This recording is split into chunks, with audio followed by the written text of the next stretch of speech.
Fala pessoal, tudo bem com vocês?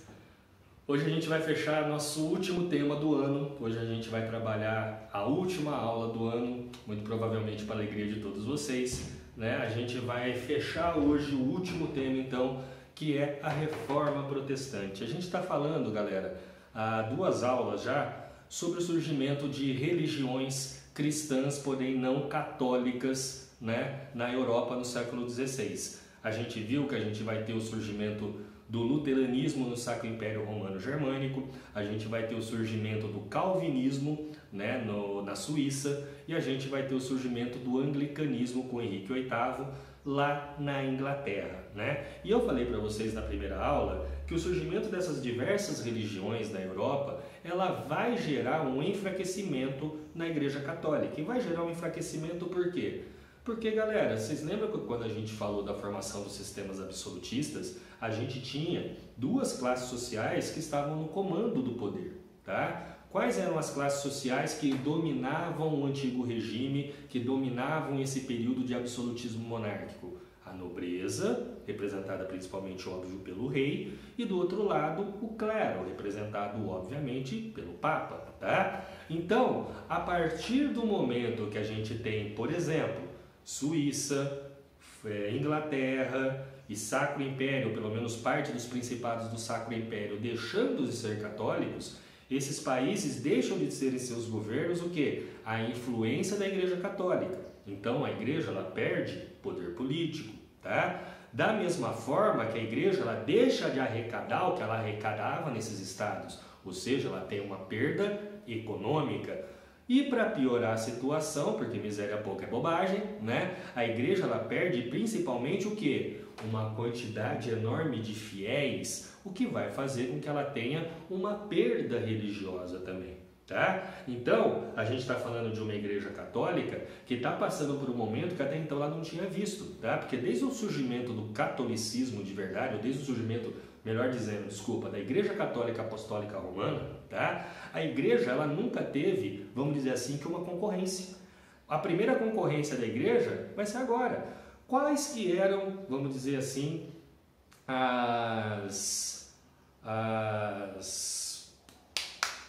os concorrentes da Igreja Católica na Europa na Idade Média, né? Você tinha, porque eu estou falando de Europa Ocidental, tá, galera? Tá? A gente tinha aqueles bárbaros que invadiram o Império Romano, que, como a gente viu, se catequizaram, se converteram ao cristianismo, se converteram ao catolicismo e viraram todos católicos.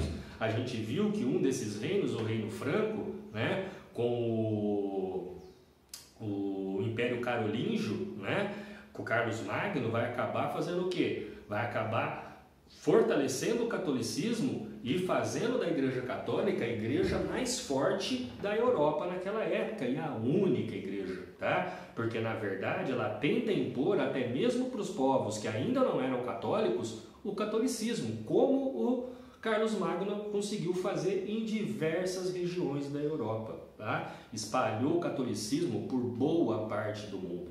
Então, galera, a gente tem uma igreja católica que agora sim, no século XVI, está começando a sofrer perdas econômicas, perdas políticas, perdas religiosas, perdas de fiéis, tá? E obviamente que a Igreja Católica de boba nunca teve nada, tá? E aí a gente fala da igreja como se fosse um ser vivo, mas óbvio que a gente está falando das pessoas que comandam a igreja, e aí não interessa se é a católica ou todas as outras, tá? É um ser vivo, entre aspas, as instituições elas são comandadas por pessoas, tá? Essas pessoas que comandavam a Igreja Católica naquele momento, no início da Idade Moderna, no século XVI, eles olharam para aquilo tudo e falaram, porra, a gente precisa fazer alguma coisa para tomar o terreno que a gente perdeu, né? Para tentar nos fortalecer novamente. E é nesse contexto que a gente tem o quê? O surgimento do que vai ficar conhecido como a Contra-Reforma Católica ou a Contra-Reforma Religiosa, tá?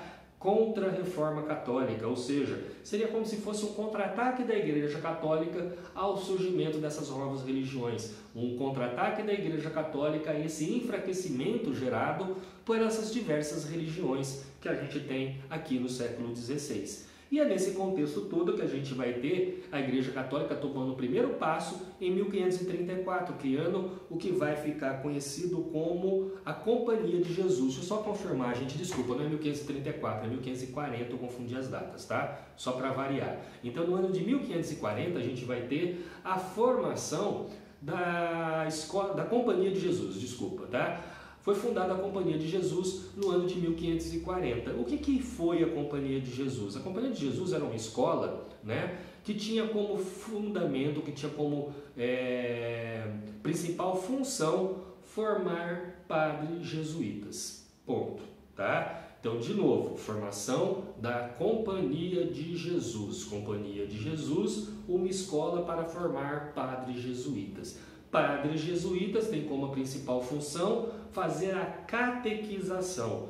Nesse período, lê-se catequização como conversão, tá? Ou seja, a principal função de um padre jesuíta era converter os infiéis ao catolicismo, tanto protestantes como principalmente, aí é o fundamental, os moradores do novo mundo que passa a ser descoberto nesse mesmo momento com a expansão marítima comercial europeia, a tal das grandes navegações, que será o primeiro tema que a gente vai abordar, que a gente vai trabalhar no ano que vem no nosso segundo colegial, tá? Então, a gente tem, né, esses padres tendo como principal função fazer o quê? Agariar novos fiéis no resto do mundo, nesse novo mundo conhecido. Tanto a América, que vai ser descoberta, como vocês sabem muito bem, né? Primeiro a gente tem lá o Cristóvão Colombo fazendo a travessia do Oceano Atlântico e posteriormente, né, alguns anos depois, a descoberta do continente de fato feita pelo Américo Vespúcio. Tudo isso a gente vai estudar no ano que vem, tá?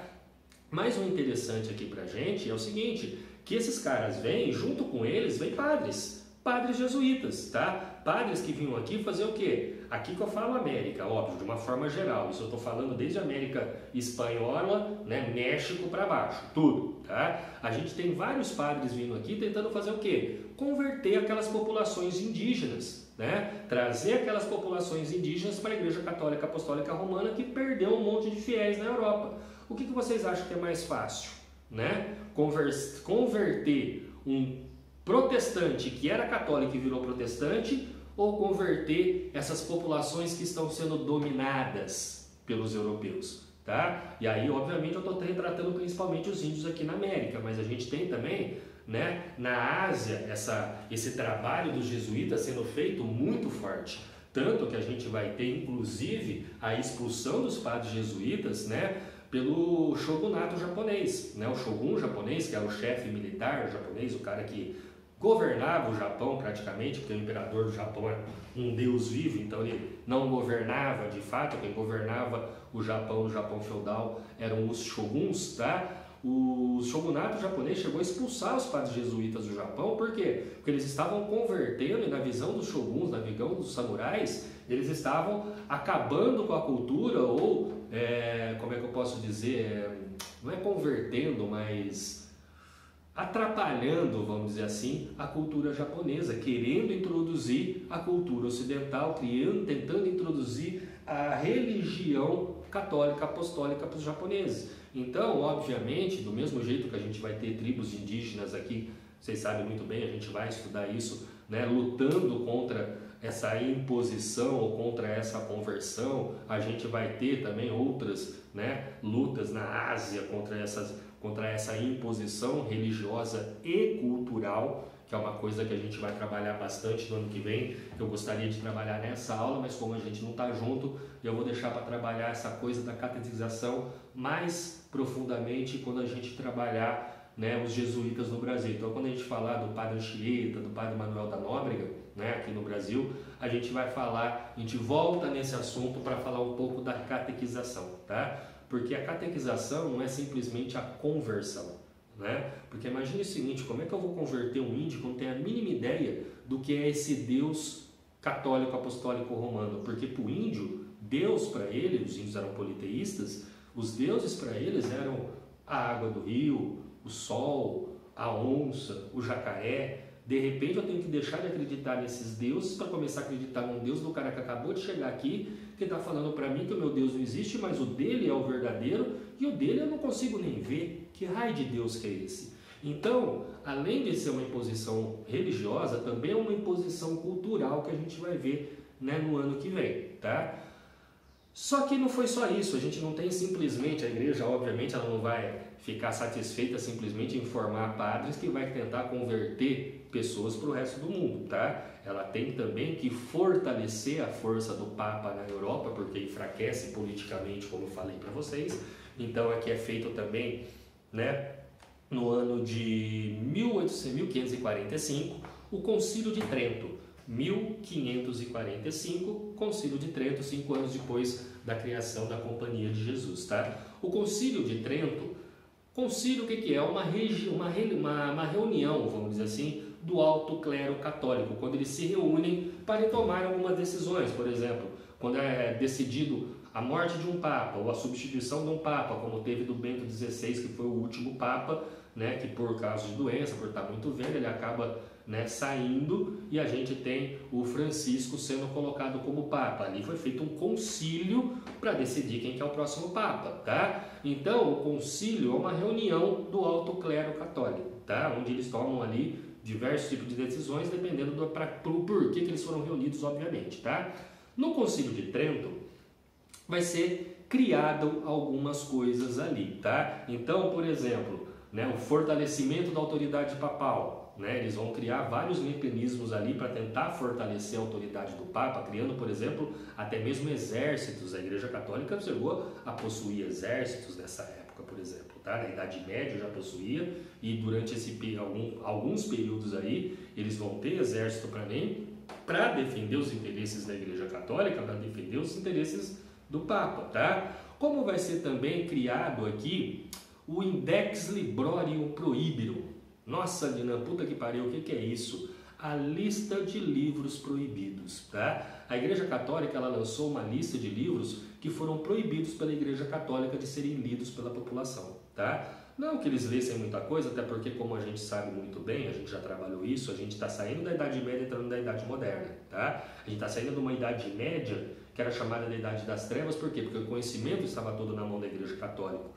Lembra quando a gente falou de feudalismo, não sei o quê? O que eu falei para vocês de alfabetização? A maior parte da população era analfabeta. Então a gente está passando por um período que agora a população está começando a se alfabetizar, agora a população está começando a adquirir um pouco mais de conhecimento, e essa mesma população agora vai ser tolhida de boa parte do conhecimento, pelo menos daquele que não era aceito pela Igreja Católica Apostólica Romana. Exemplo, no mesmo momento, no mesmo período que a gente está falando aqui, né, a gente teve também, como a gente já estudou, o Renascimento Cultural. Então, boa parte das obras do Renascimento Cultural vão ser colocadas na lista dos livros proibidos da Igreja Católica, do Index, né? Vai ser colocado no Index Librorum Prohibitum. Então, a gente vai ter lá, encabeçando a lista, por exemplo, O Príncipe do Maquiavel, a gente tem, né, Don Quixote de La Mancha, a gente tem o Utopia do Thomas Morus, a gente tem o Inferno de Dante. Porra, um monte de obras sendo colocadas, né, no Index Librorum Prohibitum, obras que então não condiziam com as ideias da Igreja Católica, com o pensamento católico da época, e que acabam sendo primeiro proibidos. E todos os livros que eram encontrados, literalmente eram feitos fogueiras e fogueiras. Você já deve ter assistido alguns filmes aí de Idade Média e Idade Moderna, né, onde você vê vários padres, cavaleiros, juntando pilhas e pilhas de livros gigantescas no meio da praça da cidade e tacando fogo, tá? É isso daí que está acontecendo, beleza? Foi criada também, aqui a gente já está fechando, tá? Seminários espalhados no mundo inteiro, não só, né, jesuítas, mas seminários de uma forma geral, para tentar impulsionar também a formação de padres, para fortalecer, aumentar o número de igrejas e, consequentemente, também fortalecer, né, o catolicismo naqueles países que se mantiveram católicos, tá? E não se esqueçam, né, que um novo mundo foi descoberto, um continente inteiro foi descoberto, e você precisa de pessoas para catequizar e levar a palavra de Deus para aquele bando de infeliz que não sabe o que é Deus ainda, tá? Do mesmo jeito vai ter um bando de infeliz vindo da Europa também, que vai continuar sendo católico, que vai continuar precisando, né, ter um templo, ter uma igreja para ir lá né, rezar sua missa, para confessar para o padre e assim por diante, desculpa. Então a gente tem também, né, a formação de diversos seminários no mundo, não só de novo jesuítas, né, da escola da Companhia de Jesus, sendo formados pelo mundo inteiro. E para a gente fechar, né, a Contra-Reforma, eu queria falar para vocês sobre a formação dos tribunais do Santo Ofício. Tá? Os tribunais do Santo Ofício ficaram popularmente conhecidos como a Santa Inquisição moderna. Tá?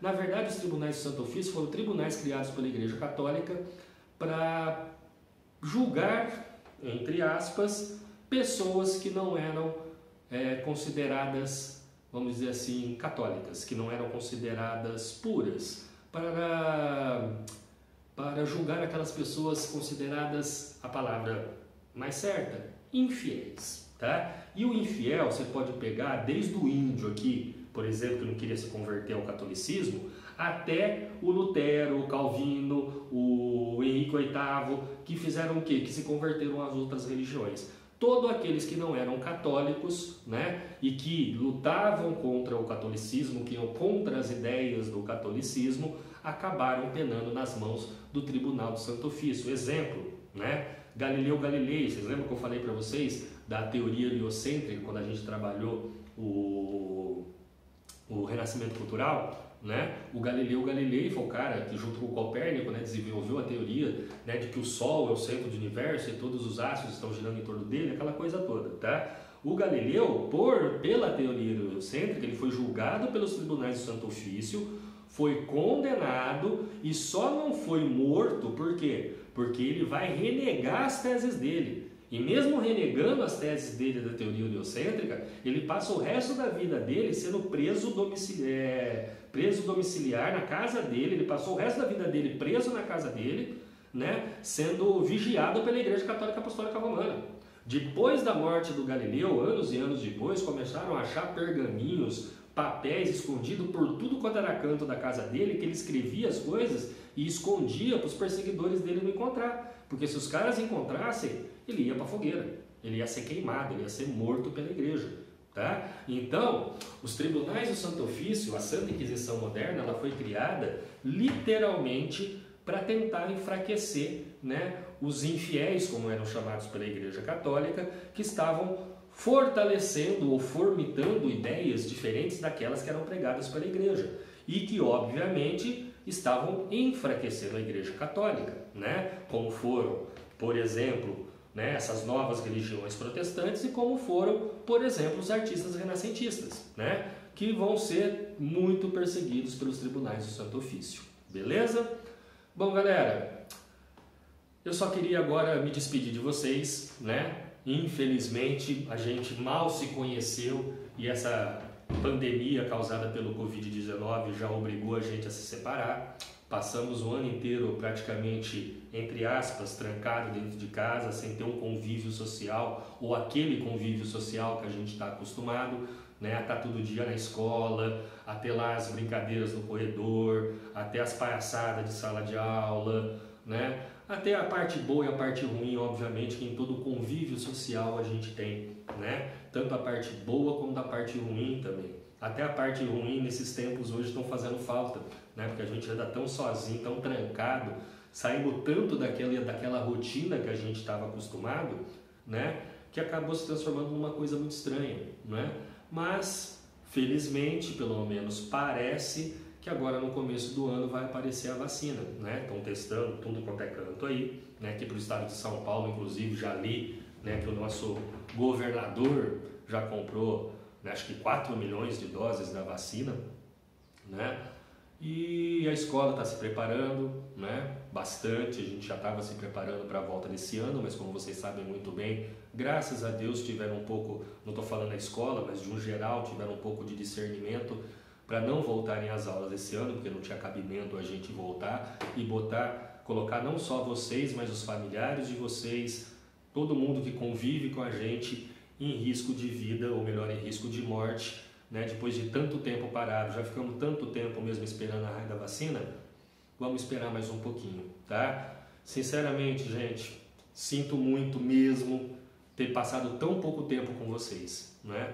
Gostei muito de ter conhecido vocês no começo do ano. Espero poder encontrar todos vocês, sem dúvida, no ano que vem, né? Espero que todos vocês continuem no colégio com a gente, né? Vai ser um prazer rever vocês. Vou adorar, porque eu estou morrendo de vontade de dar aula. Vocês vão fazer ideia da vontade e da saudade que eu estou de voltar para a sala de aula e poder olhar para as carinhas de vocês, poder fazer as palhaçadas que a gente faz, poder brincar bastante, poder trabalhar bastante, poder aprender bastante, tá? Mesmo à distância, galera, foi um prazer estar esse ano com vocês, beleza? Um ótimo final de ano para todos, né? Um bom Natal, ótimo Réveillon, né? Para quem for viajar, cuidado, tá? Prestem atenção, tomem cuidado. A pandemia não acabou, o Covid-19 não acabou, não se esqueçam disso, né? Por mais que pareça que no Brasil acabou a pandemia não acabou, tá morrendo gente pra caramba, tá? Então vamos continuar tomando cuidado. Espero, por incrível que pareça, rezo eu que isso esteja acabando, tá bom? Um grande beijo, um grande abraço, um ótimo final de ano. Espero rever todos no ano que vem. Força, galera, e como eu sempre disse o ano inteiro, fui. Se cuidem.